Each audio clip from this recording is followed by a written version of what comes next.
Welcome to Step by Step Making a Baby Dirndl Part 3. Today I'll be finishing off both armholes with double fold bias tape. Now this looks like a pretty big mess with all of these pins, but once I tuck it underneath the presser foot and turn it and get it just where I want it to be, we won't be looking at quite so many pins at once. I'm going to find a spot beyond all of the overlapping business and put my needle in right on the fold that's closest to the edge, put my presser foot down, and stitch just a few stitches. I'm doing it by hand because I want this is kind of a precision work right here, and then I'll pull a pin out here and there that are kind of keeping me from moving. I'm going to do that a little bit more and I'm giving it a little bit of gas right now. Now I'm going to stop, pull out another pin. Everything's held in place very, very nicely right now. You're kind of really super close up so you can get a bird's eye view. Now I'm going to give it a little bit of gas and remove another pin. This is tight quarters. Now this is a lot of corners, so I'm not going to go very fast ever. There we go. Pull out the next pin. And the important thing is to make sure that this little edge of the double fold bias tape never gets folded funny or anything. So I'm using actually a pin to help hold it down right now. Using the pin to keep it from folding up, because things can get messed up really quick if you let something like that happen. There we go. I'm just trying to hold everything down nice and flat. And I know one thing, I don't want to do this 2 times and 3 times because I do bead sewing and it gets all ugly. I want to do it 1 time through and have it as perfect as it can be.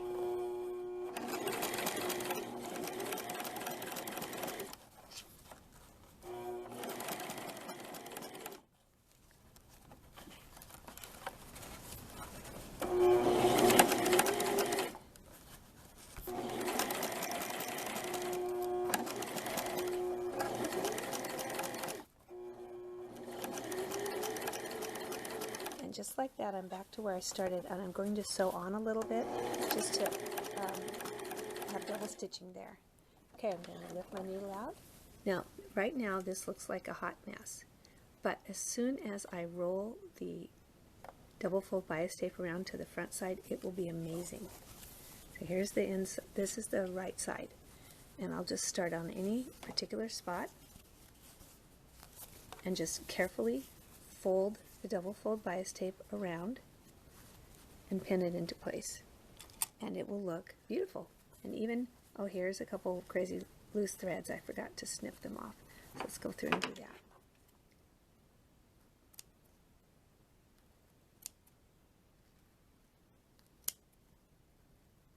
Now I will roll this around.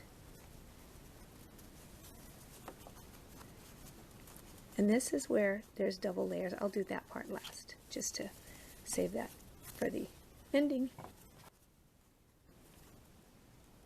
So here I am, rolling all the double fold bias tape around to the right side. You just want to make sure that you have it so that it always looks the exact same width on the outside, 1/4 inch. If you fold it along the fold lines, there shouldn't be any issue.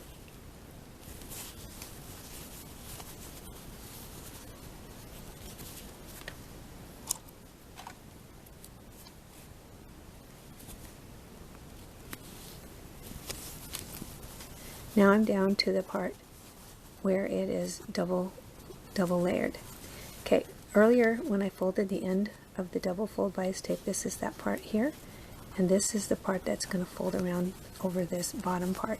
So I know that you can see where it's going to go, so I can cut off some of this extra from the other layer of double fold bias tape, and I'm going to do that right now. It's a careful thing. I don't want to cut off too much and have a gap show. So I'm going to do it at an angle like this. Let's see if I can figure this out. It's just that it's really super thick here if you don't do that. There we go. Take off that little piece of extra stuff. Okay. So now here we are. And I'll roll this around like that.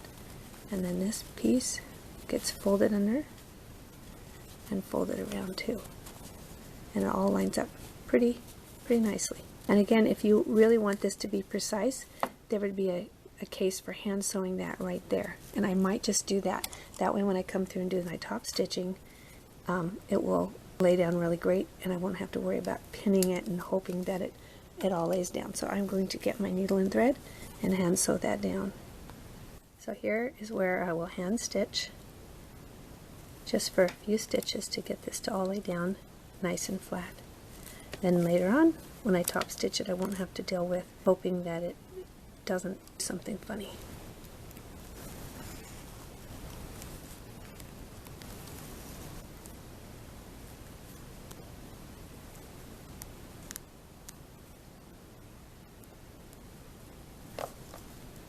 Now that the hand sewing is done where these pieces joined up, it's time to do top stitching. And this is really easy since everything's pinned and laying down flat. I'm going to do just like I did along the neckline. I'm top stitching on the right side of the fabric using thread that matches the double fold bias tape. The pins are pointing in the wrong direction. Oh well, that's not the worst thing.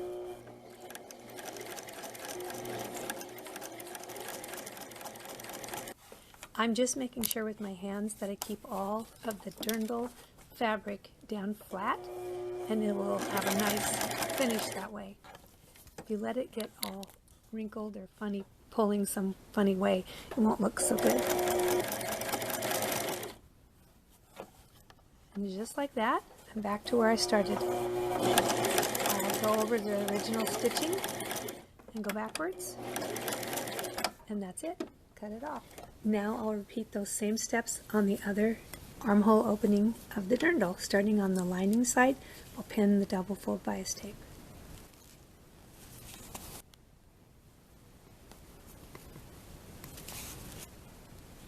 Here's an example of something that can kind of go wrong.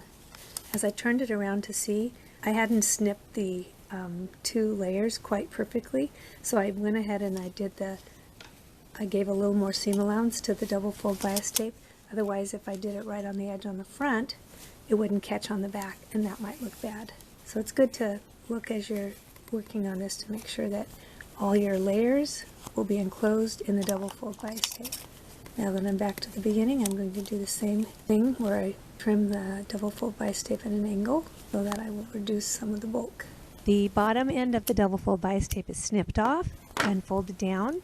And then I take the last piece and pin it across that. Once it's all lined up and the whole double fold bias tape is pinned into the armhole, I'll do just like I did on the other side. Stitch right along that last fold in the double fold bias tape very slowly, very carefully. I turn it around to the right side, and this is the really most fun part, and seeing that nicely finished edge. And as that wrapped around, it just looks so sharp. And again, I'm going to do a little bit of hand sewing here just to make all this, it's a little bit uneven, to lay down flat.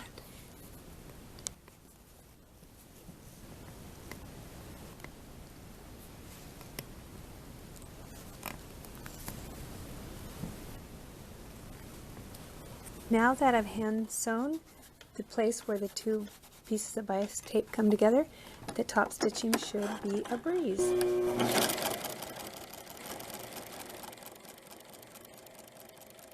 Now both armholes are finished off nicely with double fold bias tape, and so is the neckline, so we can move on to the skirt.